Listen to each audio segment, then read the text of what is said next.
Hello everyone, welcome to Punjab Success Mantra. My name is Vinay Joshi and today I will be discussing the various set of questions which come up in the mind of an aspirant when he or she start preparing for UPSC and PCS examination. Secondly, I will be devising a detailed strategy और roadmap जो हमें इस examination को qualify करने के लिए minimum possible time में संभव करवाता है। तो इन सारे पहलुओं पे आज हम लोग डिस्कस करेंगे। तो मैं एक डिटेल्ड स्ट्रक्चर आपको लेक्चर का बता देता हूं कि अगर आप इस लेक्चर को सुन रहे हैं और आप एक बिगनर हैं और यूपीएससी एंड पीसीएस एग्जामिनेशन को परस्यू करना चाहते हैं तो ये सारे वेरियस डायमेंशन एंड एस्पेक्ट हैं जिनके ऊपर आपको सोचना है और फिर अपनी प्रिपरेशन को स्टार्ट करना है। एक चीज बहुत ही सिंपल है, जब भी हम लोगों ने, मैंने अपने टाइम पे या मैं अपने कंटेम्प्रेरीज को देखता हूं, अपने समय में इस एग्जामिनेशन को जब भी परस्यू किया हमने, तो हमने बहुत क्लैरिटी के साथ एक रोड मैप कभी नहीं बनाया। तो शायद उसी की वजह है कि हम लोगों से ये एग्जाम क्वालिफाई नहीं हो पाया, और जिन लोगों से क्वालिफाई हो पाया अगर हम उनकी डिटेल्ड स्ट्रेटेजी को देखें जो शायद हमें लेटर ऑन रियलाइज हुआ, तो उसमें कुछ ना कुछ फर्क था। तो हम देखते हैं कि अगर आप अपने सराउंडिंग में भी देखेंगे तो बहुत सारे वे लोग हैं जो शायद आपको ऐसा लगेगा यार ये तो बड़ा कम पढ़ता था, इसका कैसे पेपर क्वालिफाई हो गया, पीसीएस क्वालिफाई हो गया, ठीक है। और एक व्यक्ति है हम जैसा जो 10, 12, 15 घंटे भी पढ़ रहा है, उसका भी क्वालिफाई नहीं हो पा रहा। तो मींस कहीं ना कहीं अप्रोच में डिफरेंस है, ठीक है। तो आप अपने साथ जब ये लेक्चर को सुन रहे हैं, बहुत बेहतर होगा कि अगर आप एक रजिस्टर और एक पेन लेके बैठे ताकि आप एक ब्रॉड फ्रेमवर्क बना लें कि how you could start this preparation. Alright, क्योंकि एक चीज आप देखिए, अगर 70-80 हजार स्टूडेंट इस पेपर को भर रहे हैं, पीसीएस को भरते हैं, यूपीएससी को 7 से 10 लाख लोग हर साल फिल करते हैं, लेकिन अगर यूपीएससी में देखें तो 1000 वैकेंसी भी नहीं है, 700 के आसपास वैकेंसी है।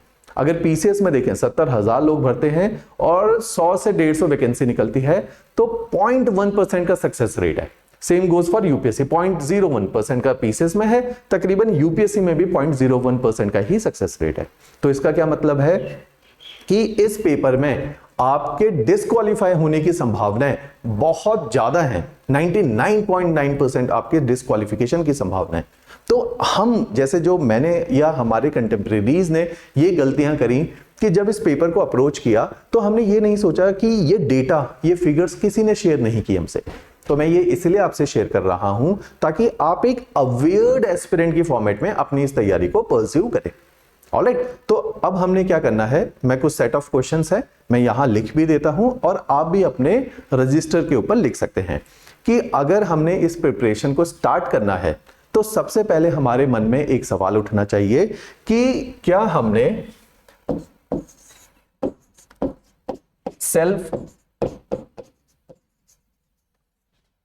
सेल्फ स्टडी करनी है या हमने कोई कोचिंग लेनी है। कोचिंग के भी दो मेथड है, एक ट्रेडिशनल कन्वेंशनल मेथड है जिसको फिजिकल कोचिंग बोलते हैं, जैसे हम लोग चंडीगढ़ में सिचुएटेड हैं, आप हमारे पास आके बैठ के क्लासरूम के अंदर हमसे कितनी और एकेडमीज के पास बैठ के पढ़ सकते हैं, फिजिकली टीचर से सवाल जवाब कर सकते हैं, टीचर से मिल सकते हैं। ये कन्वेंशनल मेथड ऑफ कोचिंग है जिसको अक्सर बोला जाता है ऑफलाइन। दूसरा तरीका है जो थोड़ा सा समय के साथ बदल गया है, कोरोना टाइम्स में और ज्यादा इसके ऊपर इम्पेटस आया है, वो है ऑनलाइन। कि आप जैसे मेरे इस लेक्चर को देख रहे हैं, इसी प्रकार से ऑनलाइन आप सारे ही लेक्चर्स को कहीं से भी किसी भी एकेडमी के एक्सेस कर सकते हैं। तो दूसरा मेथड इज योर ऑनलाइन। तो सबसे पहला सवाल आना चाहिए अगर हम तैयारी कर रहे हैं तो क्या हमें ऑनलाइन या ऑफलाइन मॉडल में जाना है या क्या हमें सेल्फ स्टडी में जाना है, ठीक है। तो हम इसमें कंपैरेटिव ऑनेस्ट व्यू देख लेंगे कि भाई फिजिकल कोचिंग के अपने कुछ बेनिफिट्स हैं, कब कुछ ड्रॉबैक्स हैं, ऑनलाइन के अपने कुछ बेनिफिट्स एंड ड्रॉबैक्स हैं। Same goes for self study के बहुत सारे फायदे भी हैं, कुछ एक नुकसान भी हैं। तो ये सारी चीजों के ऊपर हम डिस्कस करेंगे ताकि हमें क्लैरिटी ऑफ थॉट आए कि अच्छा अगर हमने मन बना लिया है कि we are going to prepare this examination, तो we should have a clear cut idea कि इन तीनों में से मेरे लिए कौन सा बेहतर है, ठीक है। तो हमने दोनों एंगल से इनमें देख लेना कि इनमें क्या प्लस माइनस है, दूसरा आपको कौन सा मॉडल सूट करता है। एक चीज बहुत क्लियर है, हर कोई सेल्फ स्टडी से पेपर नहीं निकाल सकता, हर कोई कोचिंग से भी पेपर नहीं निकाल सकता, तो ये दोनों के लिए ट्रू है। तो अपने अपने प्रोस एंड कॉन्स है। सेकंड, इसके अंदर हमने जो डिस्कस करना है, जो सबसे बड़ा सवाल होता है जनरली एक मैं, क्योंकि इतने समय हो गया हमें अब टीचिंग करते हुए, एक जनरल आपको फिगर बताता हूं। हम लोग पीसीएस की तैयारी करना कब शुरू करते हैं? जब हम चंडीगढ़ में भी देखते हैं जिस दिन नोटिफिकेशन आएगी, ये केवल पीसीएस नहीं सारे एग्जामिनेशन के लिए, लेकिन पीसीएस के लिए सुसाइडल ज्यादा है कि जिस दिन नोटिफिकेशन आएगी उस दिन अचानक से बैच भरने शुरू हो जाएंगे और बच्चों को जैसे ही पता चलेगा पीसीएस आ गया, they start preparing for PCS examination.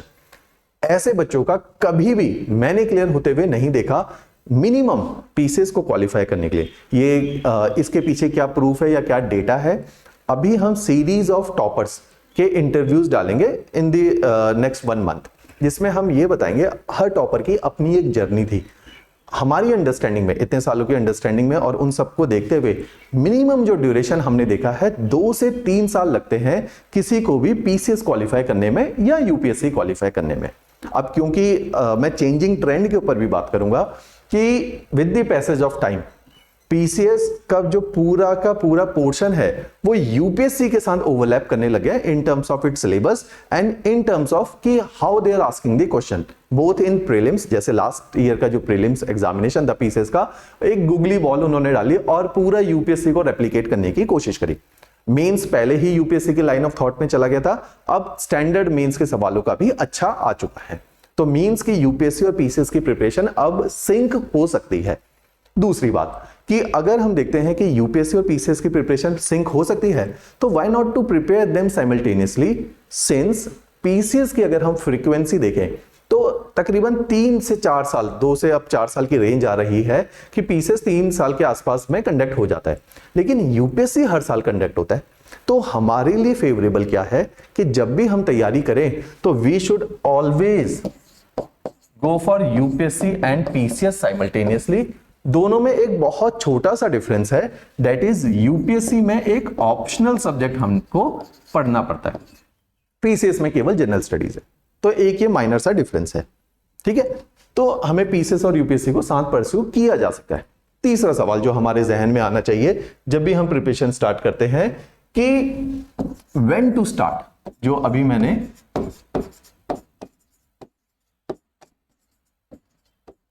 When to start this preparation, तो इसके ऊपर मैंने अभी आपको बताया भी है कि this is a time taking process. Time taking क्यों है?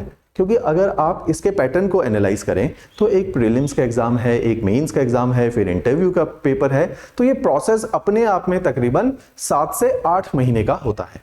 दूसरी बात, जब हम इतने सारे डाइवर्स सब्जेक्ट्स को पिक करते हैं तो हम देखते हैं कि शायद हम साइंस बैकग्राउंड से हैं, शायद हम नॉन मेडिकल से थे, कॉमर्स से थे, या कुछ बच्चे आर्ट्स से भी थे, लेकिन आर्ट्स में भी हमने इतने सारे डाइवर्स सब्जेक्ट्स नहीं पढ़े। तो जब इन सब्जेक्ट को हम स्क्रैच से पढ़ के एक एडवांस लेवल तक ले जाते हैं तो एक चीज बहुत श्योर है, it is going to take a good quantum of time. लेकिन जो सबसे बड़ा, अब मैं यहां पे क्यों ये सारी चीजें इतना डिटेल्ड में और इतना बोल्डली बता रहा हूं कि जनरली इंस्टीट्यूट ये सारे फैक्ट्स को छुपाएंगे। वो आपको कभी नहीं बताएंगे कितने लोग तैयारी करते हैं, वो कभी नहीं बताएंगे कि 0.01% लोग क्वालिफाई करेंगे। वो हमेशा बोलेंगे 6, 8, 7 महीने, अब पीसीएस का पेपर आ गया, आप तैयारी शुरू करो, लेकिन उनका कभी सिलेक्शन नहीं होता जो पीसीएस के नोटिफिकेशन के बाद तैयारी शुरू करते हैं। तो मैं आपको पूरी एक स्ट्रीमलाइन स्ट्रेटेजी भी जब बताऊंगा तो मैं बताऊंगा कि नोटिफिकेशन आने तक आपके किन एरियाज को कवर हो जाना चाहिए ताकि आपके पीसीएस को क्लियर करने की कुछ परसेंटेज संभावना बन पाए। ऑलराइट, तो इसमें अब मिथ क्या है कि when to start preparation. Generally कभी भी बहुत रेयर होता है, जैसे मैं आपको एक उदाहरण दूंगा, आप रिलेट कर पाओगे अपनी लाइफ से। एक टीना डाबी टॉपर हुई हैं यूपीएससी की आज से 4-5 साल पहले। तो she crack the examination in her maiden attempt और उन्होंने फर्स्ट अटेम्प्ट में 21-22 साल की आयु में इस पेपर को क्वालिफाई किया। लेकिन 21-22 साल की आयु से पहले उसकी 5 साल की जो मेहनत, उसने 11 से इस प्रिपरेशन को स्टार्ट किया। पूरे कॉलेज के टाइम पे उन्होंने कोचिंग करी, उसके बाद उन्होंने टाइम लिया और फिर एग्जाम को क्वालिफाई किया। अटेम्प्ट वाज फर्स्ट, लेकिन उसके पीछे की तैयारी शायद 5 साल की थी। तो हमें समझना पड़ेगा। और हम क्या करते हैं, हम अपना कैलिबर देखे बिना, हम नहीं देखते कि क्लास में हम बहुत एवरेज स्टूडेंट थे, हम कॉलेज में भी एवरेज थे, बहुत ज्यादा स्टडीज को लेकर सीरियस नहीं थे। आप देखो ना, क्लास में चाहे 10वीं क्लास हो, 12वीं हो, कॉलेज हो, टॉपर तो 2-3 ही होते हैं। टॉपर का मतलब है जो शायद स्टडीज को बहुत सीरियसली कर रहे हैं। इसमें कोई मेंटल एप्टीट्यूड नहीं है कि टॉपर बहुत शार्प और बाकी लोग शार्प नहीं है, ठीक है, तो हमारी जो एजुकेशन की व्यवस्था है उसमें आप देखेंगे जो स्टडीज को लेके सीरियस है, थोड़ा टाइम दे देता है तो वो अच्छे नंबर ला सकता है। बाकी लोग जो है वो टाइम नहीं देते, 50 काम है, घूमना फिरना, खेलना कूदना, व्हाट्सएप, फेसबुक, इंस्टाग्राम, तो उसकी वजह से हम लोग उतना फोकस नहीं करते। तो हम देखेंगे जब हमने कभी भी इतना फोकस नहीं किया एग्जाम के अंदर, तो आज अचानक से जिस दिन हम प्रिपरेशन स्टार्ट करेंगे तो क्या एक ही दिन में हमारे में इतने बदलाव आ जाएंगे कि हम 10-15 घंटे पढ़ पाए? दूसरा, पढ़ना अलग है, स्ट्रेटेजिकली पढ़ना अलग है। तो इन सब की वजह से हम हमेशा ये गलत अनरियलिस्टिक एक टारगेट बनाते हैं कि 6 महीने या 1 साल में पेपर को क्वालिफाई करेंगे। अब इस अनरियलिस्टिक टारगेट को सेट करने की वजह से एक तो हम ओवरलोड ले लेते हैं, ओवरबर्डन हो जाते हैं और अपने को एंजाइटी, ब्लड प्रेशर सब अपना बढ़ा लेते हैं। ऑलराइट, तो हमने क्या करना है, व्हेन टू स्टार्ट में मिथ ये निकालना है कि ये एक छोटा पेपर है। ये छोटा पेपर नहीं है in the terms of its coverage of syllabus. Secondly, जितना कॉम्पिटिटिवनेस है, ऑलराइट, तो हमने देखना है कि it is going to take 1 to 2 good years of your life. तो मिनिमम हम इसके लिए तैयार रहे कि हाँ, फर्स्ट अटेम्प्ट में निकालने का पैशन पूरा होना चाहिए, जज्बा पूरा होना चाहिए, लेकिन एक बैक ऑफ द माइंड ये भी होना चाहिए सेकंड में तो निकाल ही देना है, चाहे फर्स्ट में मिस हो जाए। ऑलराइट, तो when to start, never start your preparation when notification is out. Means कि अगर आपने तब स्टार्ट कर भी लिया है तो बी प्रिपेयर्ड कि इस साल नहीं अगली बार ही आपका पेपर क्वालिफाई होगा। ऑलराइट, तो एक ये बात का ध्यान रखना है। दूसरा, फोर्थ पॉइंट, अब देखो कि जनरली जिन लोगों का पीसीएस क्वालिफाई होता है, अगर आप उनका पूरा एकेडमिक ट्रैक रिकॉर्ड देखो तो वो थ्रू आउट अच्छा होता है। ऐसा नहीं होता जिसने पूरी जिंदगी बहुत ही कभी पढ़ाई नहीं करी, अचानक से उसका ग्राफ चढ़ेगा और एक दिन वो पीसीएस में रैंक 1, रैंक 5, रैंक 10 ले आएगा। ऐसा नहीं होता। जिसका क्वालिफाई होना होता है उसमें वो लक्षण पहले से ही दिखने लगते हैं, वो एट्रीब्यूट शायद उसके अंदर होते हैं। तो इस पहलू के ऊपर जनरली हम गौर नहीं करते। जब हमने भी तैयारी शुरू करी, हमने किताबें उठाई और पढ़ना शुरू कर दिया। हमने देखा नहीं, अच्छा यार कुछ सेट ऑफ एट्रीब्यूट्स हैं, अगर ये हमारे अंदर होंगे तो बहुत ज्यादा ब्राइट चांसेस हैं कि पेपर क्वालिफाई हो जाएगा। तो मैंने सेट ऑफ एट्रीब्यूट्स के ऊपर भी बात करनी है आज। ये मुझे लगता है जैसे इसके ऊपर भी कई सारे, अगर आप चैनल देखोगे, बहुत अच्छे ढंग से खुल के ये सारी बातें बताते हैं कि वो बता देंगे कितना कॉम्पिटिटिवनेस है। एक तो हमने एट्रीब्यूट्स के ऊपर कुछ करना है, और दूसरा जो मैंने आपको पहले बताया था कि हमने स्ट्रेटेजी के ऊपर, जो 5th पॉइंट अब मैं पिक करने वाला हूं, कि how we are suppose to streamline our preparation. Last point is हमने डिटेल्ड स्ट्रेटेजी के ऊपर बात करनी है। तो इन 2 पॉइंट को अगर आप अपने जहन में उतार ले, अपने कुछ एक रजिस्टर में लिख लीजिए, इसके ऊपर आप थॉट दीजिए, आप देखोगे कि काफी ज्यादा आपको ऐसा लगेगा कि क्लैरिटी आ गई। एटलीस्ट ये पता चल जाएगा, हाँ अगर ये सब करूंगा या करूंगी तो पेपर जरूर क्वालिफाई हो जाएगा। ऑलराइट, अच्छा अब अच्छी बात क्या है कि पीसीएस से मिलते जुलते पंजाब गवर्नमेंट कई सारे प्रकार के एग्जाम निकालती है। नायब तहसीलदार का भी एग्जाम है, कोऑपरेटिव इंस्पेक्टर का भी है, थोड़ा सा लेवल ऑफ क्वेश्चंस थोड़े से डाउन रहते हैं, उतना डिटेल्ड मेंस नहीं होता, लेकिन फिर भी ठीक जॉब्स हैं। तो हमें पीसीएस के आसपास कई सारी प्रकार की जॉब्स पंजाब गवर्नमेंट निकालती है, तो एटलीस्ट हम उन सारी जॉब के अंदर कहीं ना कहीं फिट इन हो सकते हैं। ऑलराइट, चलो let's start answering the questions one by one. सबसे पहले हम पिक करेंगे, जो मैंने आपको बताया था कि सेल्फ स्टडी करनी चाहिए या कोचिंग करनी चाहिए। ठीक है, तो सेल्फ स्टडी के कुछ एक प्रोज एंड कॉन्स है। देखो हम क्या करेंगे ना, बिल्कुल डेटा और फैक्ट्स के ऊपर बात करेंगे, पॉइंट्स लिख लेंगे पेज के ऊपर, उन पॉइंट्स के आधार पे हम डिसीजन मेकिंग करेंगे। कभी भी लाइफ में डिसीजन लेना हो तो आप उस डिसीजन के कुछ प्रोज लिखिए कि अगर मैं ये डिसीजन लेना है उसके ये फायदे हैं और ये नुकसान है, और ये सेट ऑफ चैलेंजेस हैं जो डिसीजन लेने को रोकते हैं। ठीक है, तो ये सब अगर आप कर लेंगे, स्वॉट एनालिसिस कर लेंगे, तो आपको काफी सारी चीजों में क्लैरिटी आ जाएगी। सेम ऐसे ही तो हम सबसे पहले देखते हैं भाई सेल्फ स्टडी का बेनिफिट क्या है, और सेल्फ स्टडी जिसको हम सेल्फ स्टडी बोल रहे हैं ये एग्जैक्टली क्या है। सेल्फ स्टडी का मोटा मोटा लोगों का क्या मतलब होता है कि हमने कोचिंग में पैसा नहीं खर्च करना, घर पे बैठ के किताबें उठा के पढ़ाई करनी है। जो यूट्यूब पे या वेबसाइटों पे फ्री मसाला मटेरियल मिल रहा है उसी से काम चला लेना है। हमारे टाइम पे सेल्फ स्टडी यही होता था, बस इसमें से माइनस ऑनलाइन कर दो किताबें और आप खुद घर पे बैठ गए। कोई भैया दीदी, कोई रिश्तेदार, कोई दोस्त दूर का थोड़ा बहुत हमें गाइड कर देता था, या जिसको देख के हम इंस्पायर हो गए थे लाइफ में। तो ये सेल्फ स्टडी के हमारे मायने हैं। फिर हम सोचते हैं चलो सेल्फ स्टडी कर ली, कभी कोई टेस्ट सीरीज आएगी तो प्रीलिम्स और मेंस की टेस्ट सीरीज पकड़ के अपना काम चला लेंगे। ठीक है, काफी फायदा है, पैसा बच जाता है। नुकसान है, आप लुधियाना जालंधर किसी शहर में बैठे हो, पठानकोट में बैठे हो, गुरदासपुर में बैठे हो, आप वहां पे सेल्फ स्टडी करने बैठ गए, आप फ्री ऑनलाइन मसालों को ढूंढ रहे हो। ठीक है, हो सकता है हर चैनल उतनी अच्छे से आपको गाइड नहीं कर रहा फ्री में, पहली बात। दूसरी बात, आप किताबों पे निर्भर हो गए केवल। कुछ हद तक किताबें हेल्प करती हैं, लेकिन उनकी भी लिमिटेशन है। These are the competitive examination. ये बीए एमए के एग्जाम नहीं है जिनके लिए डेडिकेटेड किताबें लिखी गई हों, और जो किताबें मार्केट में उपलब्ध हैं उनकी अपनी एक लिमिटेशन है। तो मीन्स जो स्टडी मटेरियल है, सेल्फ स्टडी के चैलेंजेस क्या है, जो स्टडी मटेरियल है वो अपने आप में कंप्लीट नहीं होता। दूसरी बात, जब आप सेल्फ स्टडी करते हैं तो सेल्फ स्टडी में आपको टाइम की सीमा नहीं पता चलती। आप एनसीईआरटी पढ़ने, सबने बोला एनसीईआरटी आर बेसिक बुक्स, जो मैं अभी आपको बताऊंगा रोड मैप में भी कहां पे कब एनसीईआरटी पढ़नी है। तो मैं भी बोल दूंगा NCERT are basic book, at least you should read NCERT. लेकिन जब मैं एनसीईआरटी की लिस्ट बनाऊंगा और एक वीडियो शेयर करूंगा कुछ दिन बाद कि कौन कौन सी एनसीईआरटी हमने पढ़नी है, तो एनसीईआरटी में अगर आप देखेंगे तो 40 एनसीईआरटीज आर देयर। तो 40 एनसीईआरटी पढ़ने में आपको खुद 6 महीने लगे। उसके बाद मैंने बोला नोट्स नहीं बनाने, केवल पढ़ लो। तो 40 एनसीईआरटी आपने पढ़ी, फिर आपने स्टैंडर्ड बुक्स पढ़ी, फिर आपने नोट्स बनाए। इस पूरे प्रोसेस में बहुत सिंपल है, 40 एनसीईआरटी पढ़ना, स्टैंडर्ड किताबें पढ़ना, 11 सब्जेक्ट हैं जनरल स्टडीज में, प्लस सी सेट है। हर सब्जेक्ट को 1 महीना तो दोगे, फिर उसके नोट्स भी बनाओगे, तो तकरीबन इसी में 1.5 साल चला जाएगा। तो आप देखो 1.5 साल में बेसिक तैयारी हुई है, अभी आंसर राइटिंग नहीं करी है, अभी हमने अपने को पॉलिश भी नहीं किया, अभी पर्सनैलिटी वाले एस्पेक्ट पे भी काम नहीं किया। तो सेल्फ स्टडी में या कोचिंग भी करोगे तो इतना मिनिमम अमाउंट ऑफ टाइम तो आपको लेके चलना ही पड़ेगा। और क्या नुकसान हो जाता है सेल्फ स्टडी में, आपको रियल कॉम्पिटिटिवनेस का नहीं पता। आपको शायद लगता है कि आप किसी शहर में बैठ के, गांव में बैठ के तैयारी तो कर रहे हो, अपने आसपास के 10 लोगों से शायद आप बेहतर हो, लेकिन जो रियल कंपटीशन 70,000 बच्चों से है, जो अक्रॉस दी पंजाब, चंडीगढ़, दिल्ली में भी तैयारी कर रहे हैं, उनका क्या स्टैंडर्ड है वो आपको कभी नहीं पता चलेगा। तो एक ये नुकसान होता है। तीसरा नुकसान होता है कि आपको पीयर टू पीयर इंटरेक्शन नहीं मिलता। Peer to peer interaction means कि आपके आसपास एक सर्कल होगा, सारे तैयारी कर रहे होंगे, तो एक दूसरे को मोटिवेट करते हैं, कई बार गाइड भी करते हैं। कई बार किसी का कोई सब्जेक्ट अच्छा है, आपका कोई सब्जेक्ट अच्छा है, तो नॉलेज शेयरिंग भी होता रहता है।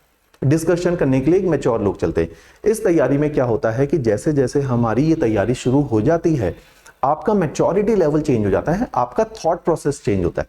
तो जो आपके पेरेंट्स हैं, आपके अभी तक के दोस्त हैं, वो आपको एकेडमिकली अब सपोर्ट करने की क्षमता नहीं रखते, क्योंकि अब आपका थोड़ा सा स्टैंडर्ड बढ़ गया।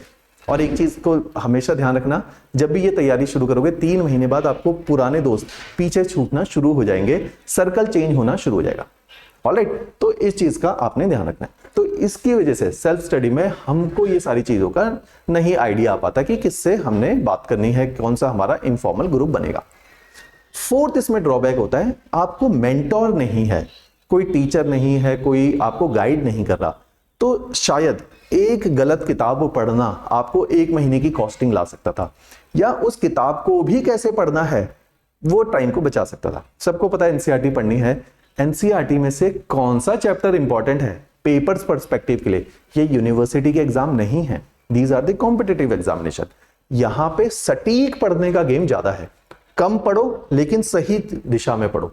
ऑलराइट, तो इसमें टाइम जो असली वेस्ट होता है, अगर आप उन लोगों से बात करें जिनके 3-4 अटेम्प्ट हो चुके, तो वो आपको बताएंगे कि 2 साल के बाद तो एग्जैक्ट ये लाइन होगी, 2 साल के बाद तो आज पता चला क्या नहीं पढ़ना था। तो शुरू में क्या होता है, अच्छा लगता है सब कुछ पढ़ना, हमको एकेडमिक हंगर भी होती है, हम सब पढ़ लेते हैं। फिर लेटर रियलाइज होता है यार इसको छोड़ा जा सकता था, इसको भी छोड़ा जा सकता था। तो जो जो छोड़ा जा सकता था उन सबको अगर छोड़ देते तो 6 महीने और बच जाते। तो मीन्स कि आप खो जाते हो इस तैयारी में। तो ये सारे ड्रॉबैक हो जाते हैं सेल्फ स्टडी के। फायदे भी हैं। और अच्छा, एक और इसमें ड्रॉबैक क्या आता है डिसिप्लिन, एक तो मैंने सबसे पहले बताया कि टाइमलाइंस का नहीं पता चलता कि कितना टाइम मिस कर रहे हो। एक और प्रॉब्लम आती है डिसिप्लिन की, क्योंकि हमारे पास कोई रियलिस्टिक टारगेट नहीं है। पीसीएस, अकेले पीसीएस की तैयारी करने में सबसे बड़ा ड्रॉबैक क्या आता है? मोटिवेशन। आप ये वर्ड लिख लीजिए। लेट सपोज आज 2021 चल रहा है, अभी हमें क्लैरिटी नहीं है किसी को कि पीसीएस कब आएगा। कोई कह रहे हैं कि गवर्नमेंट निकालेगी, नहीं निकालेगी, कब निकालेगी, फाइनेंस मिनिस्ट्री में फाइल फंसी हुई है, ये सारी बातें हैं। ऑलराइट, तो मोटिवेशन नहीं है अंदर से कि हम तैयारी शुरू करें, पीसीएस 5 साल तक ना हो, जैसे एक बार पहले भी हुआ था, 10 साल पीसीएस नहीं हुआ। तो रेदर, इसलिए मैंने बोला यूपीएससी के लिए भी प्रिपेयर करो कि एटलीस्ट यूपीएससी आपको एक मोटिवेशन देगा। हाँ यार, मेरा 1 साल के बाद पेपर है, आपको डेट बता दी यूपीएससी ने कि मई में पेपर है, मार्च में पेपर है या जून में पेपर है। अब आप उस डेट को अपने दिमाग में रख के फिर अपनी पूरी एक स्ट्रैटेजी डिवाइस करोगे। पीसीएस के अंदर ये स्ट्रैटेजी नहीं बन पाती क्योंकि डेट की कोई पेपर की कोई डेट नहीं है निर्धारित। तो इसलिए यूपीएससी साथ में प्रिपेयर करना बेनिफिशियल होता है। ऑलराइट, उससे लगातार आप अपने आप को चेक भी कर सकते हैं। तो इसलिए सबसे इशू क्या आता है सेल्फ स्टडी में? मोटिवेशन एंड डिसिप्लिन का, कि डिसिप्लिन इंड्यूस नहीं होता, आपका एक पूरा प्रोसेस, लाइफस्टाइल सुबह से लेकर रात तक उस हिसाब से नहीं बन पाता।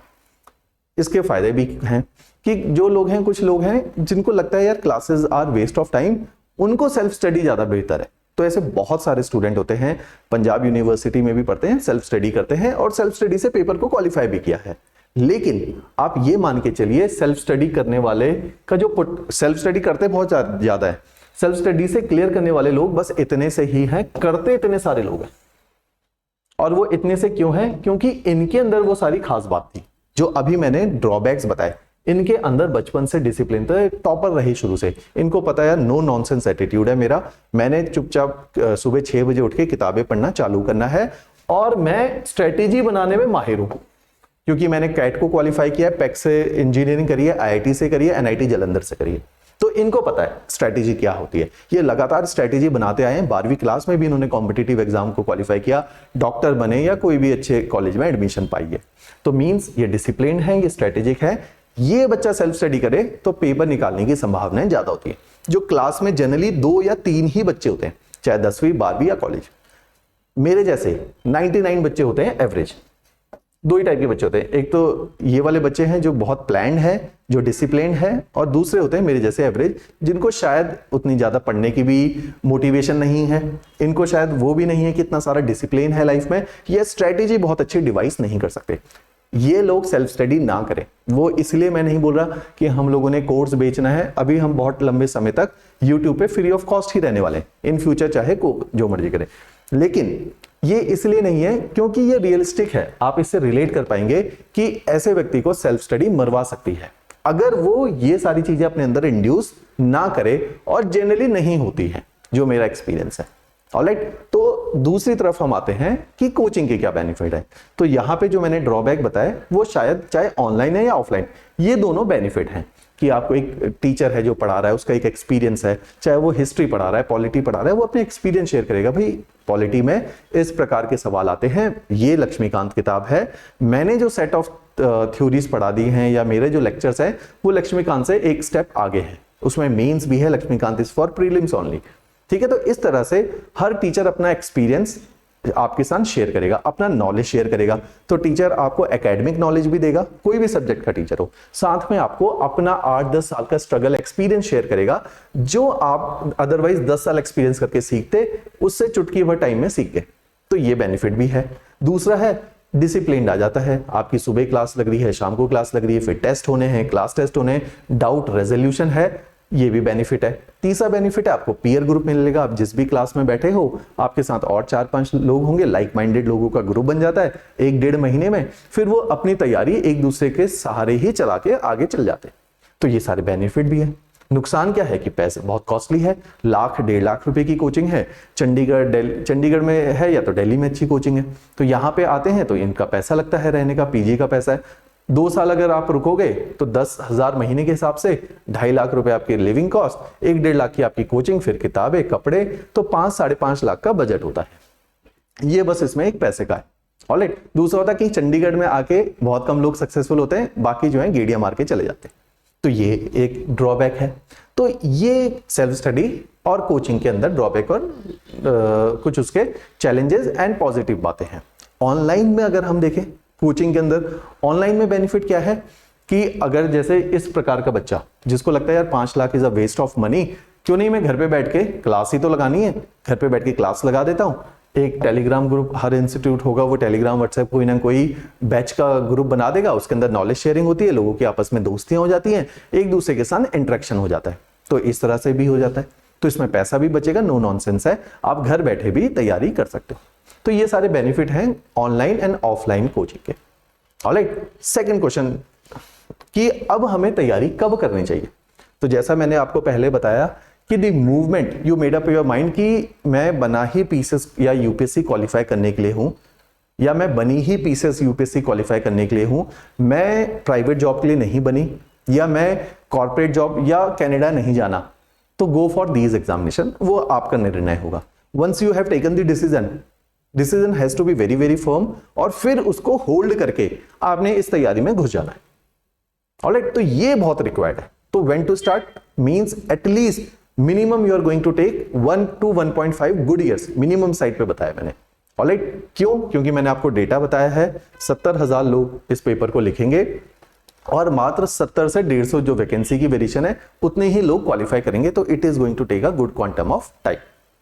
ऑलराइट, चलो जी, थर्ड इसमें एस्पेक्ट है जो मैंने बताया कि अब हमारी पर्सनैलिटी में किन एट्रीब्यूट्स पे हमें काम करना चाहिए कि अगर ये एट्रीब्यूट हमारे अंदर हो तो ये पेपर को क्वालिफाई करना रिलेटिवली इजी हो जाएगा। ऑलराइट, तो मैं इधर एक सेट ऑफ एट्रीब्यूट्स लिख देता हूं कि ये एक पेपर, आपने ये एक्सरसाइज जिन्होंने सीरियसली तैयारी करनी है, अदरवाइज जो टाइम पास के लिए यूट्यूब देख रहे हैं, मोटिवेशन के लिए देख रहे हैं, वो अलग बात है। जिसने सीरियसली तैयारी करके ये सोचा है यार मैंने तो पेपर ही क्वालिफाई करना है, तो वो जरूर पेन पेपर लेके बैठ जाइए। ऑलराइट, तो क्योंकि हमने कई जगहों पे ये प्लान को डिस्कस किया है and we have got a marvellous results कि रैंक्स निकले हैं इस स्ट्रेटेजी के बाद। तो अगर आपने क्या करना है, अब देखना है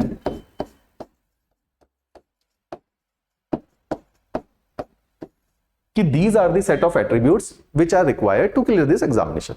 ठीक है, सब बोलते हैं हार्ड वर्क करो, डिसिप्लिन रहो, बला बला, सुबह जल्दी उठो, पेरेंट्स से बात कर लो, वो कहेंगे 4 बजे उठ जा, और आधी से ज्यादा आपकी जो समस्याएं हैं जीवन की, उनको लगता है वो देर से उठने से हो रही है, वो व्हाट्सएप चलाने से हो रही है, इंस्टाग्राम चलाने से हो रही है। कोई फर्क नहीं पड़ता, आप इंस्टा चलाओ, व्हाट्सएप चलाओ, अगर आपका टाइम मैनेजमेंट ठीक है, अगर आप अपने दिमाग में ऑर्गेनाइज्ड हैं, आपका सिस्टम ऑर्गेनाइज्ड है, कोई फर्क नहीं पड़ता, आप जो मर्जी करो लाइफ में, ठीक है, पेपर क्वालिफाई हो जाएगा और आपके पास लिविंग एग्जांपल होंगे इसके। ऑलराइट, तो एट्रीब्यूट्स में सबसे बड़ा एक एट्रीब्यूट है, आप देखो जिन लोगों का, ये क्यों मैं सेट ऑफ एट्रीब्यूट बता रहा हूं, जब हमने देखा यार हमारा पेपर क्वालिफाई नहीं हुआ और जिनका क्वालिफाई हुआ उनमें कुछ तो पॉजिटिव बात रही होगी, तो उनके वो पॉजिटिव एट्रीब्यूट्स जो मैंने देखा कि आसपास सिलेक्टेड लोगों के अंदर कॉमन है, वो हमें जो है अपनी लाइफ में भी उतारने चाहिए जिन्होंने इस पेपर को क्वालिफाई करना है। तो जो सबसे पहला एट्रीब्यूट है, एक है कि रियलिस्टिक टारगेट जरूर रखना है। रियलिस्टिक टारगेट होना चाहिए। रियलिस्टिक टारगेट का क्या मतलब है, सबसे पहले यू शुड नो योरसेल्फ। ये एक बहुत इंपॉर्टेंट लाइन है, आप इस वर्ड को हमेशा अपनी पूरी लाइफ में याद रखना। नो योरसेल्फ में जब नो योरसेल्फ बोलते हैं, इसका मतलब है you should know your strength and your drawbacks.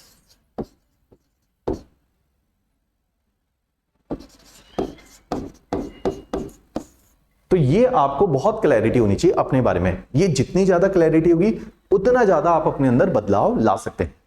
तो अगर मैं बोलता हूं कि रियलिस्टिक टारगेट्स, रियलिस्टिक का मतलब है अगर आपको अपने में पता है यार मेरे तो स्कूल टाइम पे 60% आए, कॉलेज टाइम पे 70% आए, है ना, और मैं 70 को क्रॉस नहीं कर पाया। 70 को क्रॉस ना कर पाने के पीछे 2 कारण हैं। या तो मैं टाइम तो बहुत देता हूं, शायद मेरा माइंड एवरेज है, मैं भूल जाता हूं पेपर में जाके, या जो बच्चे मैं देखता हूं जो मैथ्स को 10 मिनट में समझ लेते हैं वो मुझे 2 घंटे में समझ आता है। तो ये होता है अपने बारे में चीजों को सही से जानना।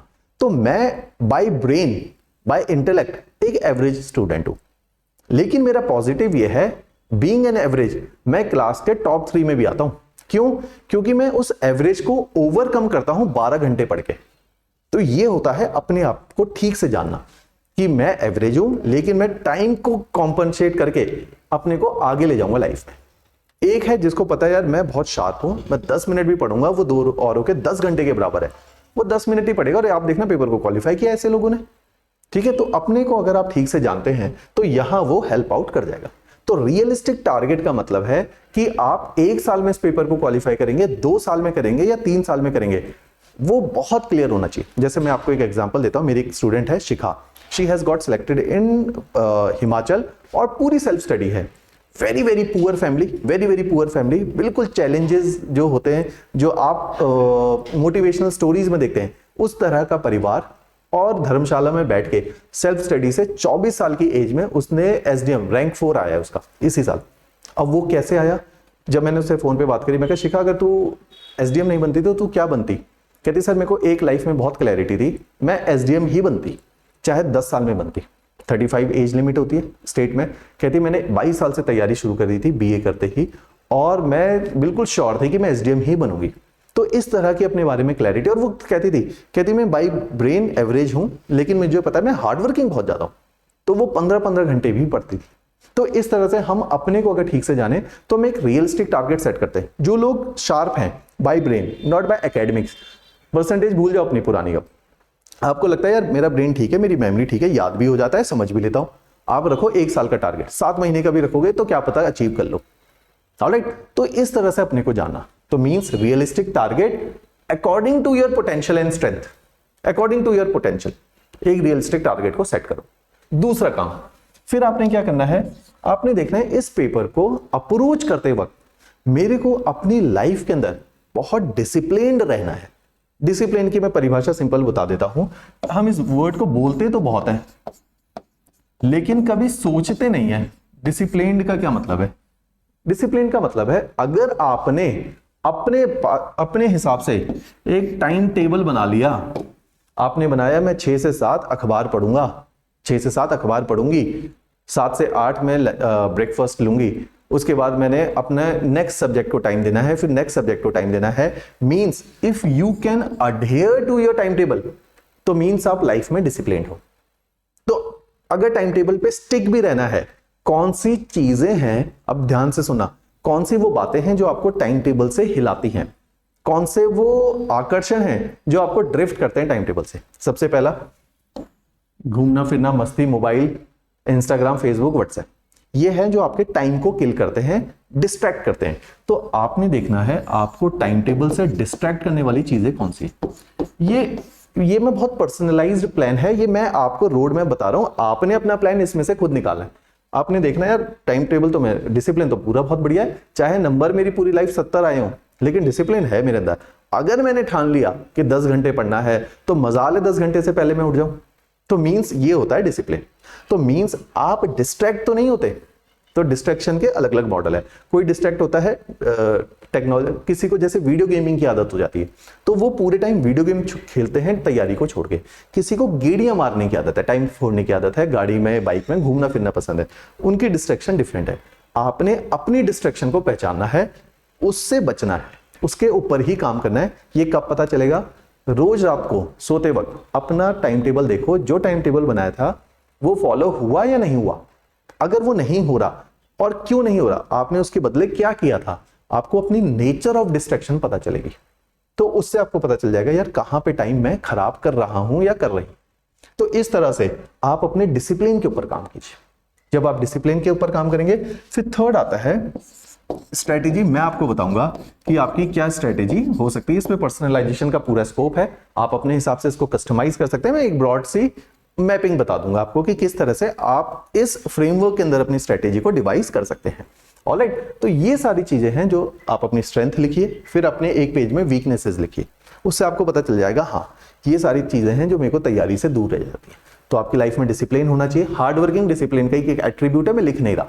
मीन्स अगर आपने 10 घंटे 8 घंटे का अपने लिए एक स्केड्यूल बना लिया है तो वो स्केड्यूल को फिर फॉलो कीजिए। जो वर्किंग प्रोफेशनल है उनके लिए मैं एक और सेट ऑफ वीडियो बनाऊंगा जिसमें मैं बहुत क्रिस्प बताऊंगा कि वर्किंग प्रोफेशनल को अब क्या क्या करना चाहिए और अपने टाइम को। देखो वर्किंग प्रोफेशनल का एक इशू है, टाइम मैनेज करना है बस। ठीक है, आप एक जॉब में हैं, एक्सपोजर मिल रहा है, पर्सनैलिटी डेवलप हो चुकी है। अगर हम टाइम को लगातार 1-2 साल तक मैनेज कर गए तो मीन्स हम सिलेक्शन पा सकते हैं। जैसे हमारी दोस्त भी है अपराजिता चंदेल हैं, आजकल हिमाचल में एसडीएम है, पहले यूपीएससी भी क्वालिफाई करके दिल्ली में जॉब कर रही थी। तो उन्होंने दिल्ली में यूपीएससी की नौकरी करते हुए ही अपना फर्स्ट रैंक आया था उनका, फर्स्ट रैंक हासिल किया। तो मीन्स उसने अपने टाइम को बहुत अच्छे से मैनेज किया। तो हमने टाइम मैनेजमेंट का भी देखना है वर्किंग के लिए। ऑलराइट, तो आपने अपनी सेट ऑफ स्ट्रेंथ और वीकनेसेस लिखनी है। स्ट्रेंथ वो जो आपको पेपर के लिए स्ट्रेंथ है कि आपका डिसिप्लिन कैसा है, आपकी मेमोरी कैसी है, आपका इंटेलेक्ट कैसा है। वीकनेसेस वो हैं जो आपकी डिस्ट्रैक्शन है कि यार बाकी सब तो ठीक है, मैं सारी जगह तो डिस्ट्रैक्शन नहीं है, खाने का भी कोई खास लालच नहीं है, वीडियो गेम्स भी नहीं खेलता, घूमने भी नहीं जाती, लेकिन 12 घंटे सोए बिना जो है मजा नहीं आता। वो एक डिस्ट्रैक्शन है क्योंकि वो आपके टाइम को किल कर रही है। तो आपने देखना है कि क्या क्या चीजें आपके टाइम को किल करती है और आपको डिस्ट्रैक्ट करती है। ये सारी वीकनेसेस हो जाती है। ऑलराइट, किसी की ये वीकनेस का मतलब क्या है कि ड्रॉबैक्स क्या है कि यार घर में ना पढ़ाई का माहौल नहीं है, जॉइंट फैमिली है, 12-15 लोग रहते हैं, सेपरेट रूम नहीं है जहां मैं 10 घंटा पढ़ सकती हूँ या पढ़ सकता हूं। तो उसके लिए फिर हमने अलग रणनीति बनानी पड़ेगी, कुछ एक अलग अपना कुछ वे आउट निकालना पड़ेगा। तो हर किसी की लाइफ में इस पेपर से रिलेटेड ड्रॉबैक्स की जगह बहुत बेहतर शब्दों का चैलेंजेस लिख लो। और दूसरा क्या है जो आपको सपोर्ट करते हैं, क्या आपके इस पेपर के लिए स्ट्रेंथ या बैकिंग्स है।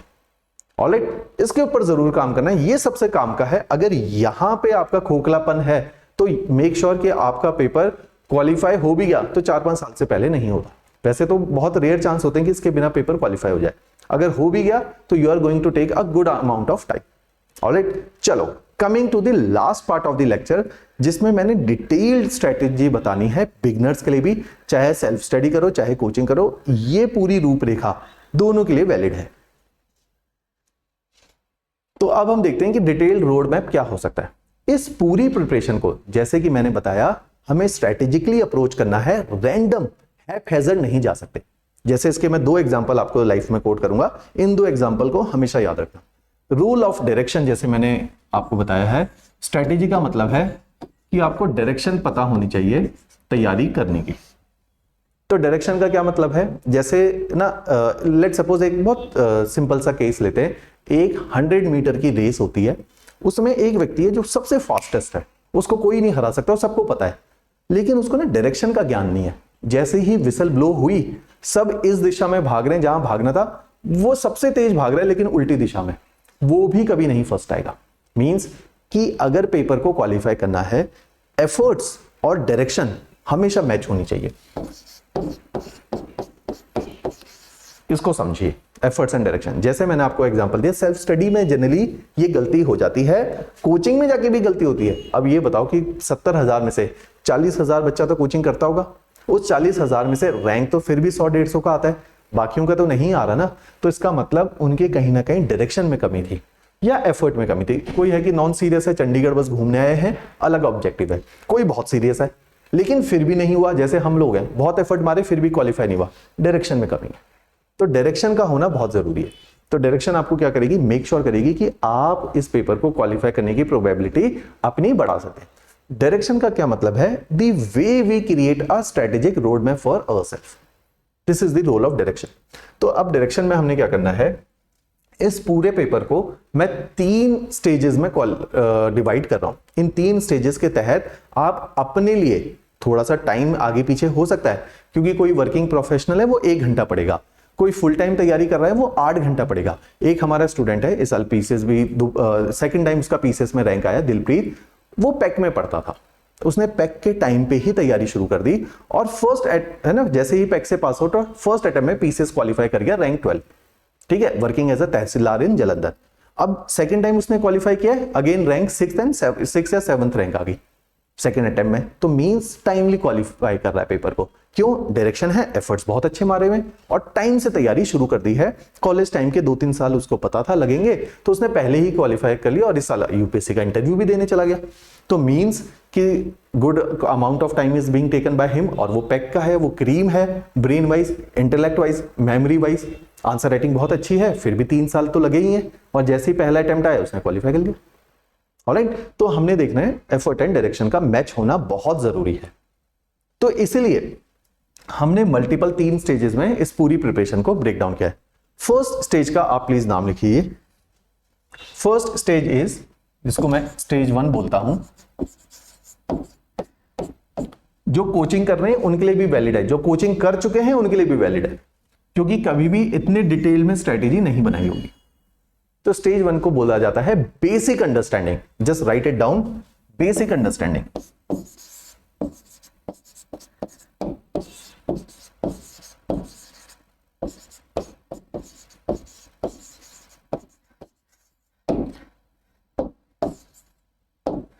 बेसिक अंडरस्टैंडिंग का क्या मतलब है? जब हम तैयारी शुरू करते हैं, हमने मान लो इंजीनियरिंग कर ली है, बीकॉम कर लिया, एमकॉम कर लिया, एमएससी कर ली, या एमए भी कर लिया, जो भी फील्ड हमारा रहा। अब हमें जो आर्ट्स के प्योर सब्जेक्ट है उनको छोड़े हुए जमाना हो चुका है। 10वीं तक पढ़े थे, 10th तक पढ़े थे, ऑलराइट। तो अब हमने क्या करना है, एक बार ब्रशअप करना है। तो ब्रशअप करने के लिए इसलिए बोला जाता है एनसीईआरटीज पढ़ो। लेकिन एनसीईआरटी की भी दिशा क्या रहे, उसके लिए 2 चीजों का हमेशा ध्यान रखना। जब भी कभी भी लाइफ में, चाहे पीसीएस की तैयारी करनी है, यूपीएससी की करनी है, कोऑपरेटिव इंस्पेक्टर की करनी है, कोई भी एग्जाम निकालना है, सबसे पहले उस एग्जाम का पढ़ो सिलेबस। और मैं अपने एक्सपीरियंस से बताता हूं, पीसीएस की तैयारी करने जब लोग चंडीगढ़ भी आते हैं या यूपीएससी की करते हैं, 90% लोगों के पास डिटेल्ड सिलेबस नहीं होता। 3-4 महीने के बाद सिलेबस देखते हैं, बस बुक्स उठा के तैयारी करके इंस्टीट्यूट सुबह लाख रुपए 1.5 लाख रुपए देके आना जाना शुरू कर देते। तो मींस सिलेबस देखना बहुत जरूरी है। सिलेबस देखना क्यों जरूरी है? कि आपको अपने एग्जाम का दायरा तो पता हो कि मेरे को क्लास में पॉलिटी पढ़ाई जा रही है, पॉलिटी पेपर में लिखी भी है सिलेबस में या नहीं लिखी, या सिलेबस में पॉलिटी से सेकंड क्या होता है, प्रीवियस ईयर क्वेश्चंस, क्या सवाल आ चुके हैं प्रीलिम्स और मेंस में पॉलिटी से, कि पॉलिटी मेरे को 4 महीने मेरे इंस्टीट्यूट ने पढ़ाई, क्वेश्चन तो इसमें से एक ही आया था पिछले 10 सालों में, तो क्यों मेरा टाइम खराब कर रहे हैं। अकाउंटेबिलिटी अपनी भी और इंस्टीट्यूट की भी। तो अकाउंटेबिलिटी कैसे आएगी, सिलेबस और पीवाईक्यू देख के। तो इसको जरूर देखिए कि हर सिलेबस के करस्पॉन्डिंग कितने सवाल आ रहे हैं, number of question, level of question. कि मेरे एकेडमी जो है वो तो बड़ा समझ आ रहा है, बड़ा मजा आ रहा है, अरे बहुत बढ़िया पढ़ा रहे हैं सर। फिर सिलेबस देखा, प्रीवियस ईयर क्वेश्चन देखा ना, तो सिलेबस में वो टॉपिक सिलेबस में है, प्रीवियस ईयर में लेवल यहां पे आ रखा है, टीचर पढ़ा रहा है यहां पे, आपको खुश करके भेज दिया, आपको लग रहा है जी सब समझ आ गया, देखा कि पेपर के स्टैंडर्ड से तो मैच ही नहीं हुआ वो। तो मींस कि प्रीवियस ईयर क्वेश्चन से आपको पता चलेगा कितनी सिग्निफिकेंस है टॉपिक की,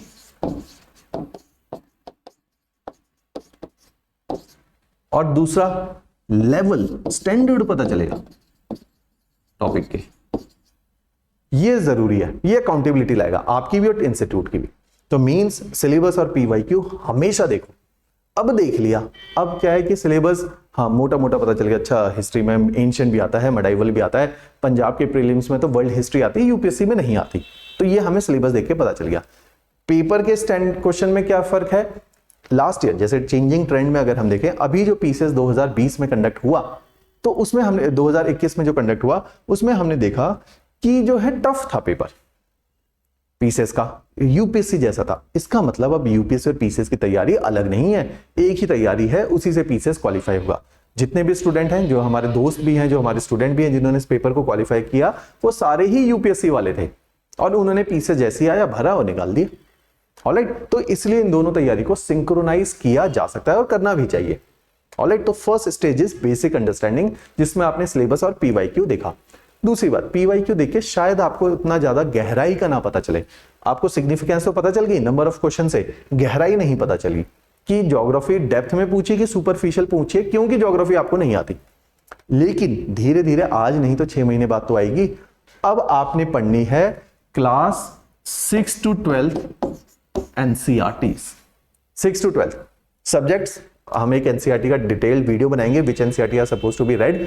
सब्जेक्ट्स उसमें सारे बताए जाएंगे, geography, history, polity, economy. Economy 8th class से है, हिस्ट्री, ज्योग्राफी, पॉलिटी सारी ही 6 क्लास से हैं। इंडियन सोसाइटी पढ़ा जाएगा, थोड़ी सी बायोलॉजी की क्लास 12th की एनसीईआरटी पढ़ी जाती है, क्योंकि एनवायरमेंट वहां से आता है, इकोलॉजी। तो इस तरह से 40 एनसीईआरटी का सेट होता है जो आपने स्टेज 1 में पढ़ना है। 40 एनसीईआरटी। कुछ एनसीईआरटी जो 6ठी 7वीं की होती है वो पतली और छोटी होती है, 12वीं की एनसीईआरटी हैवी और डिटेल्ड होती है। तो ऑन एन एवरेज जब मैंने देखा एक एनसीईआरटी को अगर मैं 3 दिन भी दे दूं पढ़ने को, तो 40 एनसीईआरटी को पढ़ने में लगेंगे 120 दिन। हायर साइड पे टाइमली और एफिशिएंटली पढ़ते हो तो शायद आप 70 से 90 डेज में भी पढ़ सकते हो। तो मींस मिनिमम साइड पे 2.5 महीने, हायर साइड पे 4 महीने। ये है बेसिक अंडरस्टैंडिंग। नोट्स नहीं बनाने। लिख लीजिए कि during your first stage, that is the stage of basic understanding, you are not suppose to make any kind of notes. वो इसलिए अभी आप सीख रहे हो, समझ रहे हो, अभी उसको लिखित मत करो, नोट्स मत बनाओ। आप एक बार समझ लो चीजों को। नोट्स सेंट्रलाइज्ड होते हैं, एडवांस स्टेज होते हैं, बाद में बताऊंगा। ऑलराइट, तो बेसिक अंडरस्टैंडिंग ले ली, अब समझ आ गया। अच्छा, एक एमपी के इलेक्शन कैसे होते हैं, एमएलए के कैसे होते हैं, पंचायत के कैसे होते हैं, हिस्ट्री में जो है मुगल्स का क्या हिस्ट्री है, मॉडर्न इंडिया, ब्रिटिश और बाकी यूरोपियंस कब हिंदुस्तान में आए, ज्योग्राफिकल फीचर्स हमें पता चल गए, इकोनॉमी इंडिया का क्यों जीडीपी चल रहा है, क्या फार्मर का एनुरस्ट है, क्या इनकी डिमांड है। अब चीजें समझ आ रही हैं, क्योंकि आप जब अखबार पढ़ रहे थे पहले दिन से जब आप एनसीईआरटी पढ़ रहे थे तो आप न्यूज़पेपर भी पढ़ना शुरू कर रहे थे। तो फर्स्ट स्टेज में क्या है, फिर से लिखिए, syllabus, previous year questions, NCERT 6 to 12। Fourth is your newspaper. और न्यूज़पेपर कौन सा, हम एक अलग से सेशन लेंगे। There are 13 set of sessions which we are going to conduct, जिसमें हम अलग अलग पहलुओं पे बात करेंगे। Which newspaper is suppose to be read, how we are supposed to approach the current affair, how we are supposed to approach the NCERT in a vertical linkage fashion। तो ऐसे हमने 13 सेट ऑफ टॉपिक्स आइडेंटिफाई किए कि जब आप तैयारी करते हो ये टॉपिक आपको पता होने चाहिए। how we are supposed to approach CSAT in the examination, how we should kick start our answer writing preparation, ठीक है। what is the subtle art of attempting the MCQs, कि कम नॉलेज में भी MCQ कैसे क्रैक किए जाए केवल अपने प्रेजेंस ऑफ माइंड और इंटेलेक्ट के द्वारा। ऑलराइट, तो ये सारे पहलुओं पे हम लोग दृष्टि डालेंगे। उससे पहले बेसिक अंडरस्टैंडिंग फेज। ऑलराइट, पहले दिन से अखबार पढ़िए। अखबार दी हिंदू हो बेस्ट है, उसकी इंग्लिश कठिन लगती है, बहुत समय बाद लाइफ में अखबार पढ़ा है, मुश्किल लग रहा है, गो फॉर एक्सप्रेस, वो भी कठिन लग रहा है, गो फॉर ट्रिब्यून। ये 3 अखबार तीनों ही रेलिवेंट हैं आपकी पीसीएस प्रिपरेशन के लिए या UPSC. Tribune, express and the Hindu. कोशिश करो दी हिंदू तक पहुंच जाओ। ऑलराइट, तो ये अखबार आप पहले दिन पढ़ोगे कम समझ आएगा, दूसरे दिन पढ़ोगे और समझ आएगा, तीसरे दिन पढ़ोगे ज्यादा समझ आएगा। अब अखबार में आते हैं 20-22 पेज हैं। आपको क्या पता ये 22 में से कौन सा पेज पढ़ना है जिससे मेरा पेपर निकलेगा? आपको क्या पता सबसे इंपॉर्टेंट पेज कौन सा है? ऑलराइट, उसके लिए जब तक आपने सिलेबस नहीं देखा आपको नहीं पता ना सिलेबस में। अच्छा, ये टॉपिक लिखा है टेररिज्म, एक न्यूज आई है टेररिज्म के ऊपर, इंपॉर्टेंट है, और टेररिज्म पे तो क्वेश्चन भी आया हुआ है previous year.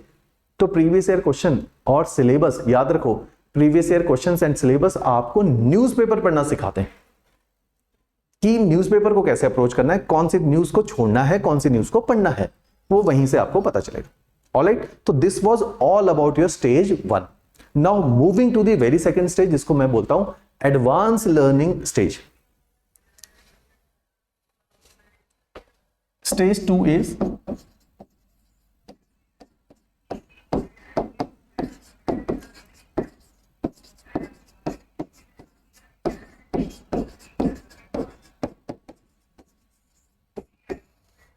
Advance learning stage. Advance learning stage का क्या मतलब है कि जब आप इस प्रिपरेशन को कर रहे हैं और आपने एनसीईआरटी पढ़ ली, अखबार भी पढ़ लिया, अब टाइम आया है नेक्स्ट किताबें पढ़ने का जो थोड़ी सी एनसीईआरटी से ज्यादा नॉलेज रखती है। ठीक है, जैसे पॉलिटी की लक्ष्मीकांत है, हिस्ट्री की स्पेक्ट्रम है, तो ऐसे बहुत सारी किताबें हैं जो अब आपने सेकंड स्टेज में पढ़नी है। या सेकंड स्टेज में कई सारे एरियाज है जहां की जिसके लिए किताबें भी नहीं है, तो आपने नेट से कोई ना कोई कोचिंग इंस्टीट्यूट के मटेरियल से कहीं ना कहीं से नोट्स को गैदर करना है और अपने हाथ के बनाए हुए, see the word, centralised notes बनाने। इस शब्द को ध्यान से देखिए, सेंट्रलाइज्ड नोट्स। सेंट्रलाइज्ड नोट्स क्यों होने चाहिए? सेंट्रलाइजेशन का मतलब है आपने एनसीईआरटी पढ़ी, नोट्स मत बनाओ, हाईलाइट करो। आपने कोई किताब पढ़ी, हाईलाइट करो। इन दोनों किताबों को हाईलाइट किया, फिर आपने सिलेबस में देखा यार एक टॉपिक लिखा हुआ है फंडामेंटल राइट, अच्छा फंडामेंटल राइट से क्वेश्चन नोट्स बनाए जाए, लेकिन चलो एक बार देख तो लें फंडामेंटल राइट में प्रीलिम्स में कैसे सवाल आए हैं। आपने देखा यार 10 साल सवाल आए हैं पिछले 4 साल के पीसीएस में। फिर आपने देखा मेंस में कितने सवाल आए हैं, आपने देखा है मेंस में तो बहुत आ रहे हैं और ज्यादा सवाल फंडामेंटल राइट्स हैं, लेकिन डायरेक्ट नहीं पूछ रहे, वो पूछ रहे हैं फंडामेंटल राइट में आर्टिकल 21 कि किस तरह से ये आर्टिकल 21 जुडिशरी ने इसको थोड़ा सा इंक्रीज कर दिया, इसके डायमेंशंस को। तो इस तरह से कैसे इसको एनहेंस किया है या इसको सप्लीमेंट किया है, तो इस तरह से करंट के साथ रिलेट करके आ रहा है। तो जो मैंने अखबार पढ़ा है 4 महीने, अब मुझे समझ आ गया फंडामेंटल राइट पे कहां कहां न्यूज आई थी। तो मींस आपके नोट्स के अंदर एनसीईआरटी भी होनी चाहिए और एक ही जगह नोट्स होने चाहिए। सेंट्रलाइज क्यों? मान लो एग्जांपल लेते हैं, जब मैंने आपको बोला था एनसीईआरटी के नोट्स नहीं बनाने, लॉजिक क्या था? आपने एनसीईआरटी के नोट्स बना लिए, फिर आपने किताब पढ़ी उसके नोट्स बना लिए, फिर आपने इंटरनेट से कुछ पढ़ा उसके नोट्स बना लिए, 3 जगह नोट्स बना लिए, फिर आपने करंट अफेयर के भी बना लिए। अब जब आपको एक सब्जेक्ट पढ़ना है हिस्ट्री, आपने हिस्ट्री के 4 रजिस्टर बनाए हुए, आपने ज्योग्राफी के 4, पॉलिटी के 4। जिस दिन आपका प्रीलिम्स का पेपर है जहां 11 सब्जेक्ट हैं, आप क्या 44 रजिस्टर पढ़ के जाने वाले थे? तो मींस स्ट्रेटेजिक फेलियर। तो हमने देखना है notes, if notes are centralised, at least you are having a single register for each subject so that they could be revisable. जैसे आप अगर उन कैंडिडेट से बात करें जिन्होंने इस पेपर को कई सालों से दिया है और सीरियसली दिया है, तो वो बोलेंगे यार नोट्स ना रिवाइजेबल होने चाहिए, क्रिस्प होने चाहिए, छोटे होने चाहिए। और मल्टीपल रिवीजन का गेम है वो, इसलिए क्योंकि इतना सारा कंटेंट, 11 सब्जेक्ट का कंटेंट एक साल के अंदर समझना भी है और याद भी करना है। मतलब आपको रिवीजन बहुत करनी पड़ेगी, रट्टा बहुत मारना पड़ेगा, रिवाइज रिवाइज रिवाइज रिवाइज, समझो रिवाइज, समझो रिवाइज, तो रिवीजन बहुत है। तो एनसीईआरटी के नोट्स, इसके अंदर आपकी स्टैंडर्ड बुक्स होनी चाहिए, इसके अंदर प्रीवियस ईयर क्वेश्चंस, प्री और mains, it's pre and mains दोनों होने चाहिए। इसके अंदर आपका करंट अफेयर होना चाहिए। तो जब ये सारी चीजें हैं आपके नोट्स के अंदर, तो आपके नोट्स सेंट्रलाइज्ड हो गए। सेंट्रलाइजेशन के क्या बेनिफिट है? रिवाइजेबल है, स्केलेबल है, हमेशा A4 शीट। अच्छा, नोट्स हमेशा याद रखिए अपने पुराने जो कॉलेज और स्कूल के रजिस्टर हैं उनमें नहीं बनाने। A4 शीट के बंडल खरीद लीजिए, उसका पूरा रिम लीजिए, उसमें नोट्स बनाइए। जिस दिन एक सब्जेक्ट के नोट्स पूरे हो गए, उन सबको एक फाइल के अंदर डाल दीजिए, फोल्डर बना लीजिए। एक पॉलिटी, हिस्ट्री, ज्योग्राफी, IR, ऐसे मल्टीपल फोल्डर बनाओ, 11 फोल्डर बनाओ। इन फोल्डर के अंदर शीट्स को डाला। बेनिफिट क्या है? आपने आंसर प्लेन शीट में ही लिखना है पेपर के अंदर। शीट के साथ बेनिफिट है, कल को आपको एक न्यूज मिल गई, आपने पूरी ज्योग्राफी के जो है नोट्स बना लिए, अचानक से ज्योग्राफी में नई न्यूज आ गई, एनवायरमेंट में नई न्यूज आ गई, आपने एक पेज के ऊपर उसमें रफ सी न्यूज को लिखा, उसके आसपास की बातों को लिखा और उसको एनवायरमेंट की फाइल के अंदर डाल दिया। आपके नोट्स स्केलेबल होने चाहिए। जब आप रजिस्टर में लिखते हो, नोट्स रजिस्टर खत्म, स्केलेबल नहीं है, स्पेस ही नहीं बचा, एनवायरमेंट के चैप्टर के बाद कहां ऐड ऑन करोगे? स्केलेबल एंड फ्लेक्सिबल, ये 2 बेनिफिट नोट्स के अंदर होने चाहिए, स्केलेबिलिटी एंड फ्लेक्सिबिलिटी। तो नोट्स अगर सेंट्रलाइज्ड है और A4 शीट में फोल्डर की फॉर्मेट में रखे हैं, तो मींस ये स्केलेबल और फ्लेक्सिबल है। नोट्स आपके सिलेबस वाइज पूरे होने चाहिए आपके प्रीलिम्स एग्जामिनेशन के 3 महीने या 4 महीने पहले, क्योंकि प्रीलिम से 2 महीने पहले तो इंटेंस रिवीजन नहीं कह रहा, इंटेंस रिवीजन चलते हैं जिसमें एक दिन में जो है 10-10, 12-12 घंटे पढ़ा जाता है। तो मींस उससे पहले आपके नोट्स पूरे हो जाने चाहिए।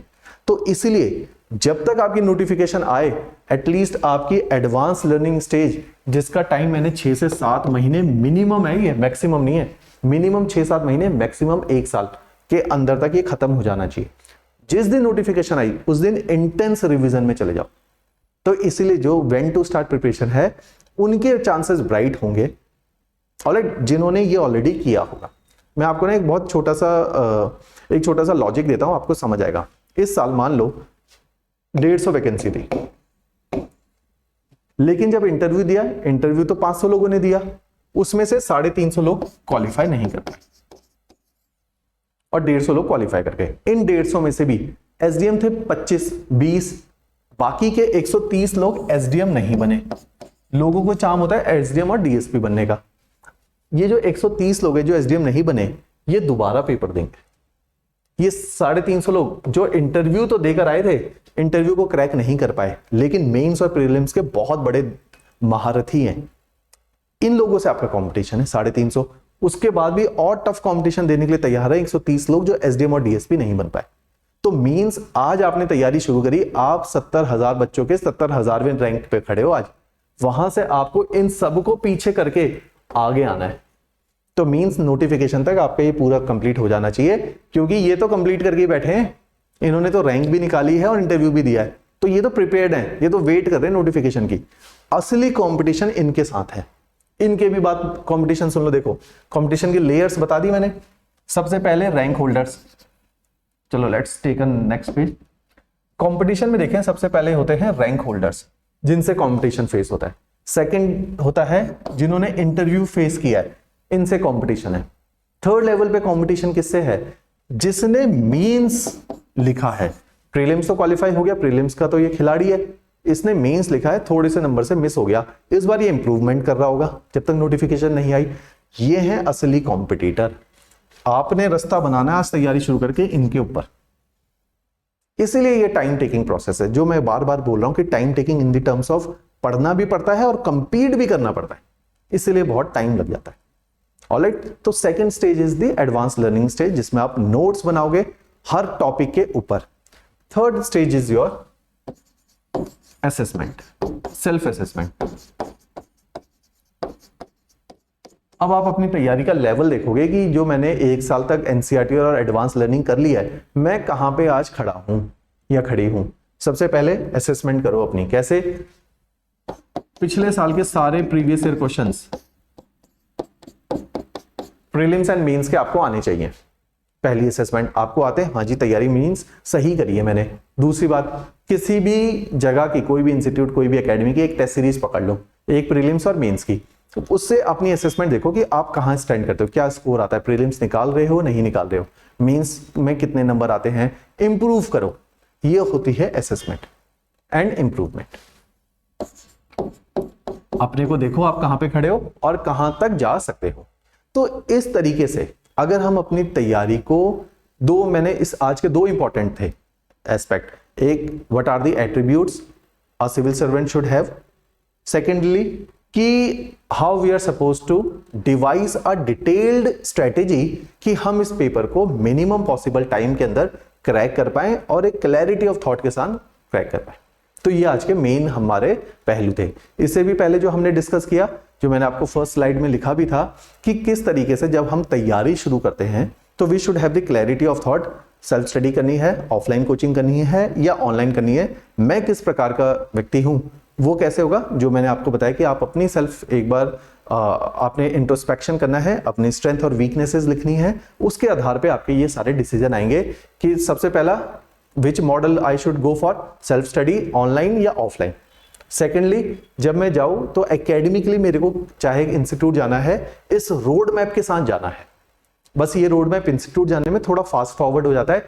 एनसीईआरटी जब वो क्लासेस में कोई टीचर पढ़ाएगा तो उसके नोट्स में एनसीईआरटी और कोई भी एडवांस बुक, 3-4 एडवांस बुक से ही टीचर नोट्स बनाते हैं, वो सब ऑलरेडी इनकॉर्पोरेटेड होगी। आपने इंश्योर करना है कि क्या उसके अंदर प्रीवियस ईयर क्वेश्चंस और सिलेबस के मुताबिक टीचर पढ़ाता है या नहीं पढ़ाता, बस ये आपका टास्क है। ऑलराइट, तो इस सारी तैयारी में हम पीसीएस को एंड यूपीएससी को साइमल्टेनियसली अप्रोच करेंगे। जहां जहां पे पीवाईक्यू लिखा है, जहां पे मैंने प्रीलिम्स और मेंस की बात लिखी है, जब यूपीएससी में जाना है यूपीएससी के पीवाईक्यू देखने, जब पीसीएस के लिए जाना है तो पीसीएस के पीवाईक्यू देखने। तो इस तरह से हम अप्रोच कर सकते हैं इस पूरी प्रिपरेशन को। आपकी कोई भी समस्या है आप अपने कमेंट बॉक्स के अंदर लिख सकते हैं। डिस्क्रिप्शन में मेरा कॉन्टैक्ट नंबर दे रखा है, उस कॉन्टैक्ट नंबर पे कॉल करके अगर आपको कोई भी स्ट्रैटेजी अपनी डिवाइस करनी है, आप पिछले कई साल से पेपर दे रहे हैं, क्लियर नहीं हो पा रहा, वो सारी बातें अगर डिस्कस करनी है तो हमें ईमेल भी कर सकते हैं। सारी ईमेल डिटेल्स, टेलीग्राम डिटेल्स आपके साथ शेयर कर दी जाएंगे इस डिस्क्रिप्शन बॉक्स के अंदर। ऑलराइट, इसके बाद we are bringing up a series of videos, जो मैंने आपको बताया है कि अलग अलग एरियाज में how we are suppose to approach NCERT या how we are suppose to approach the current affairs, कितना कैसे वर्किंग प्रोफेशनल को टाइम मैनेज करना चाहिए, अलग अलग सब्जेक्ट से रिलेटेड स्ट्रैटेजी। तो जैसे हमने एक बिगिनर्स पैकेज बनाया है जो फ्री ऑफ कॉस्ट है, हमारी वेबसाइट पे आपको मिल जाएगा। वो वीडियो लेक्चर्स हैं जिसमें हम बताएंगे कि अगर ज्योग्राफी पढ़नी है, जैसे आई टीच ज्योग्राफी, तो ज्योग्राफी को कैसे अप्रोच करा जाए प्रीलिम्स और मेंस के दृष्टिकोण से, कौन सी किताबें हैं, कौन सी किताबें नहीं पढ़नी है, कौन सी पढ़नी है, और चेंजिंग ट्रेंड के अनुसार ज्योग्राफी में क्या बदलाव पीसीएस ला चुका है। तो ऐसे ही हर सब्जेक्ट को, इवन सी सेट को, कि उसमें इंग्लिश है, मैथमेटिक्स है या रीजनिंग है, इनको कैसे अप्रोच किया जाए, कितने सवाल रीजनिंग से आ रहे हैं, कितने मैथ से आ रहे हैं, कैसे हम इसको टैकल करें। ऑलराइट, तो ये सारा हम लोग डिटेल प्लान आपके साथ, एक पूरा कोर्स है जो आपके साथ शेयर करेंगे।